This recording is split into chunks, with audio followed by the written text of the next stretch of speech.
Susunod, ito na, kay Magalong tayo, mga kababayan. Kay Magalong tayo bago tayo tapos sa ating live. Kasi mamaya may live pa tayo. So ito na nga. Mga kababayan, maraming haka-haka ngayon. Bakit nga ba? Kent, may chismis sa bilyonaryo, news na lovers di umano. Nako, hayaan nyo na yan. Bakit daw mga kababayan, nag-resign, ura-urada, immediate resign, itong si Magalong? Mga kababayan, noon ko pa naman sinabi sa inyo na si Magalong po, sala sa init, sala sa lamig yan. Di ba? Alam nyo mga kababayan, pinagtanggol kasi niya ang mga diskaya. Wala daw problema ang proyekto ng mga diskaya sa Baguio. So ngayon mga kababayan, si Magalong ba ay inappoint ba ni PBBM bilang miyembro? Sa pagkakaalam ko mga kababayan, bago si PBBM bumuo ng grupong ICI or Independent Commission for Investigation para dito sa mga infrastructure project. Ang sabi ni PBBM, wala siyang papasukin na may posisyon sa gobyerno. So sa madaling salita, hindi po parte si Magalong. Si Magalong po ay advisor lang. Sa madaling salita, ang ICI pwedeng magtanong kay Magalong kung saang lugar ang may nakita na may maraming ghost project. Pag sinabi ni Magalong, puntahan mo ang Davao, pupuntahan niya ng ICI. Pero si Magalong is no longer part of ICI. Ngayon mga kababayan, kasi ganito mangyayari Napansin kasi mga kababayan ng palasyo na advisor lang ang binigay ni PBBM. Kung halimbawa ako, miyembro ako ng ICI or Independent Commission for Investigation na binuo ni PBBM, advisor si Magalong. Halimbawa, Ken, ipahuli mo yan. Unahin mo yung doong lugar na to kasi marami. So, ibig sabihin, makinig ako kay Magalong kasi advisor nga siya. Pero hindi po siya miyembro ng ICI. Di ba? So, napansin ngayon ng palasyo mga kababayan, na si Magalong, mas marami yung time sa pagsama kay Secretary Vince Dizon mag-ikot sa buong Pilipinas kaysa sa manungkulan bilang mayor ng Baguio. Di ba? Napansin ng palasyo yan. Ito basahin ko lang mga kababayan.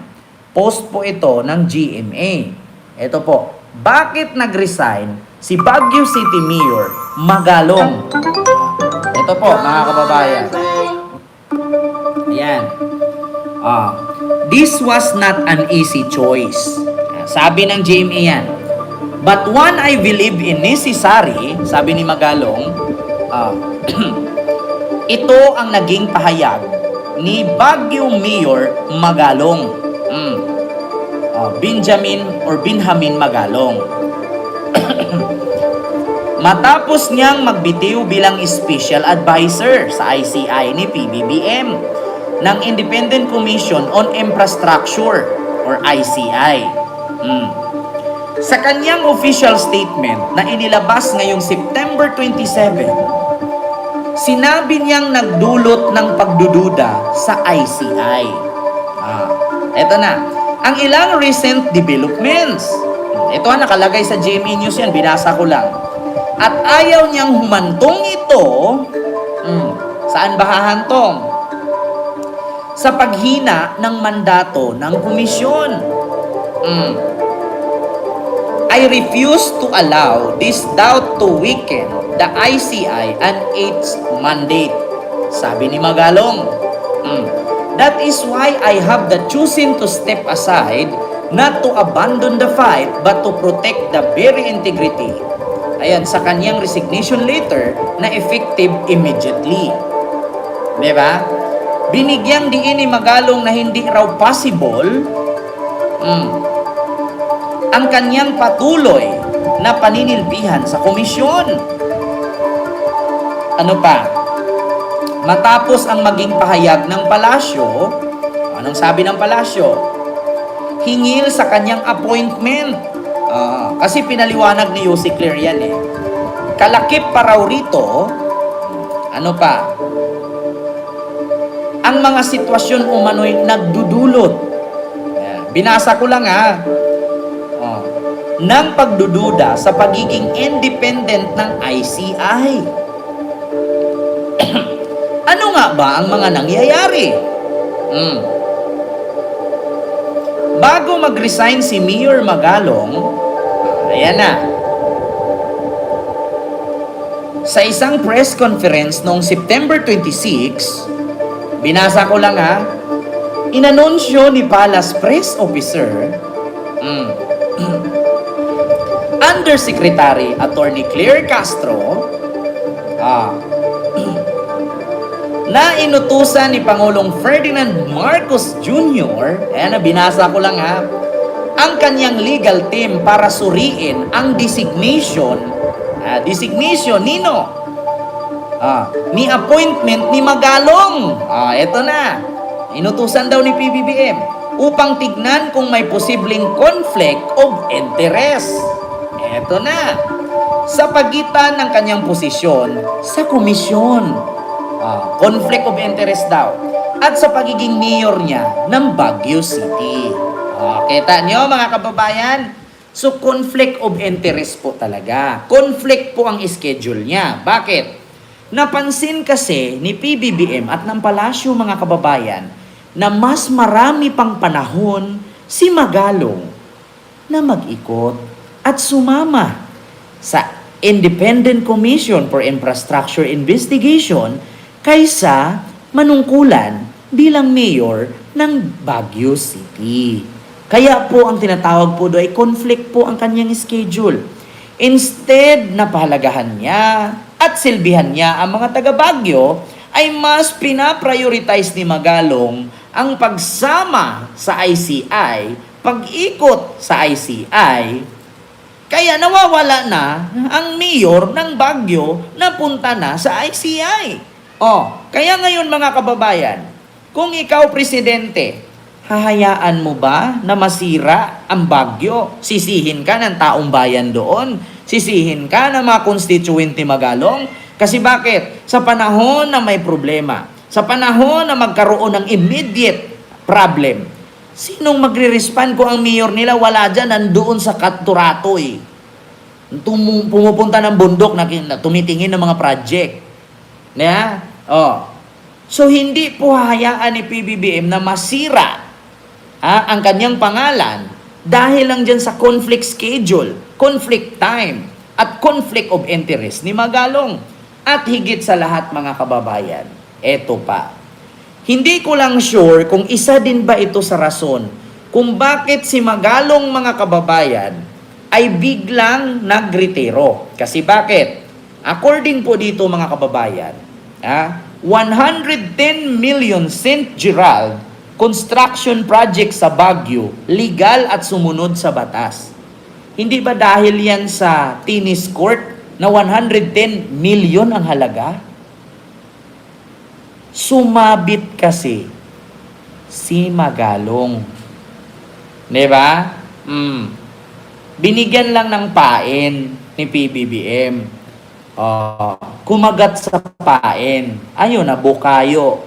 Parang si Sara, pinadala ng sobre, nakasulat, DepEd. Pero nung ginawa, pinanood ng concert, in just 11 days, ubos. Nahulog sa pain, nga. Mga kababayan, hindi ba kaya dahil sumabit si Magalong dyan sa project na 110 million St. Gerald Construction Project sa Baguio na tennis court? Eto na, pakinggan nyo mga Pinasusuri na ni Pangulong Bongbong Marcos sa legal team ang pagiging bahagi ni Baguio City Mayor Benjamin Magalong sa Independent Commission on Infrastructure. Binanggit ito ng palasyo kasunod ng puna ng ilan sa pag-iimbestiga umano ni Magalong kahit itinalaga siyang special advisor ng ICI. Ah. May mga puna rin umanong Bakit siya abala nag-imbestiga? sa komisyon at Advisor baka lang naman siya. nauubusan na ng oras sa pagiging alkalde ng Baguio City. Bagay na ayaw raw mangyari ng Pangulo. Tinitingnan din ng palasyo ang posibleng conflict of interest dahil naman sa maanomalya umanong tennis court project sa lungsod. Sabi naman, Diba? Yun po ang dahilan. Marami kasing nagtatanong, bakit si Magalong nag-resign ora-orada? Kasi naging epal siya eh. Umi-epal na kasi siya. Advisor lang po siya. Hindi po siya parte ng investigation group. Siya mismo voluntaryong nag-iimbestiga. Siya mismo pumupunta doon umiipal. Hindi po siya parte. Advisor lang siya. Oh. Kaya tinanggal siya. Oh. Tapos nagkusang nag-resign. Di ba? Umiipal eh. Advisor ka lang. Bakit ka sasali? Oh. Bakit ka mag-iimbestiga? Iimbestiga kemirot kemi dyan. I-advisor ka lang naman. Hindi ka naman miyembro ng investigation team. Advisor ka lang. Pwede kang mag-advise. Hindi pwede ganyan. O, yung isang lugar, i-advise mo. O, doon, unahin mo yung lugar ng Bulacan. Kasi maraming mga ghost project dyan. Baka makatulong ako. Yan ang trabaho ng advisor. Hindi yung, ikaw mismo, unang pupunta ng Bulacan, tapos i-check mo isa-isa. Tapos tapos sasabihin mo dun sa mga district engineer, ganito, ganyan.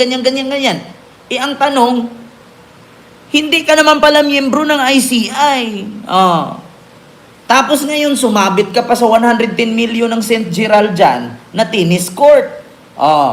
Yun yung sagot, mga kababayan. So, alam nyo na ang kadahilanan. Masyadong umepal si Magalong. Umepal na po siya. Di ba, Ma'am Lily Tonini? Advisor lang siya, pero hindi siya miyembro ng ICI. Pero umipal siya, nag-iimbestiga na siya. Kaya narinig nyo naman ang sabi ng GMA. Pangulong Bongbong Marcos sa legal team ang pagiging bahagi ni Baguio City Mayor Benjamin Magalong sa Independent Commission on Infrastructure. Binanggit ito ng palasyo kasunod ng puna ng ilan sa pag-iimbestiga umano ni Magalong kahit itinalaga siyang special advisor ng ICI. Umipal May kasi. mga puna rin umanong abala siya sa komisyon at baka nauubusan na ng oras sa pagiging alkalde ng Baguio City. Bagay na ayaw raw mangyari ng Pangulo.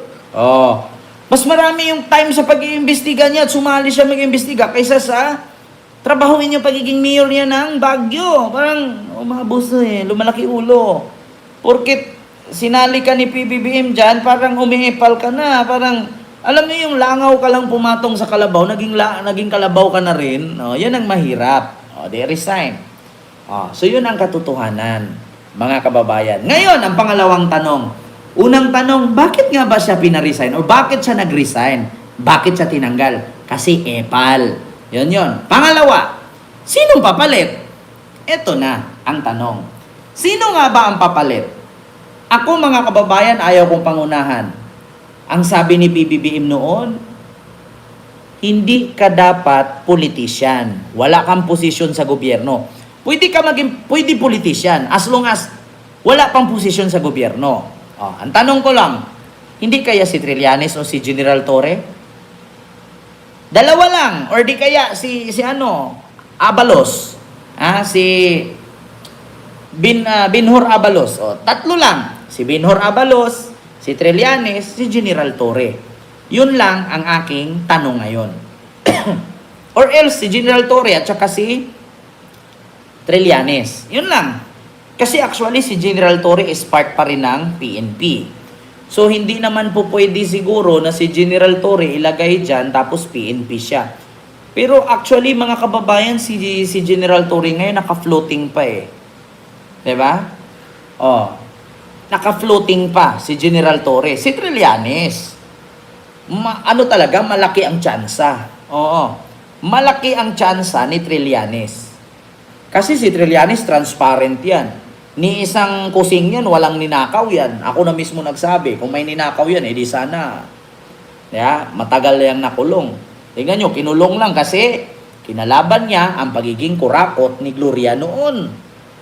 May rason siya kung bakit sila nagkudita, kinalaban niya ang presidente, kasi hindi na niya gusto yung pagiging kurap ni Gloria. Nakalaya lang din naman, kalaunan, kasong sedisyon yun. Pagre-rebelde. Pero alam niya kung ano ang pagiging rebelde niya. Ayaw niya na nakawan tayo, taong bayan. Kaya siya ay nagrebelde. So, ayaw niya sa kurakot. Naku, mga kababayan, kapag si Trillanes talaga magiging miyembro dyan sa ICI, magsiiyakan talaga kay mga DDS. Sabi ko sa inyo, unang tatargetin yan kay Bungo, Davao City. Mark my word. Bungo, si Pulong, yan yung unang tatargetin yan. Mark my word, mga kababayan.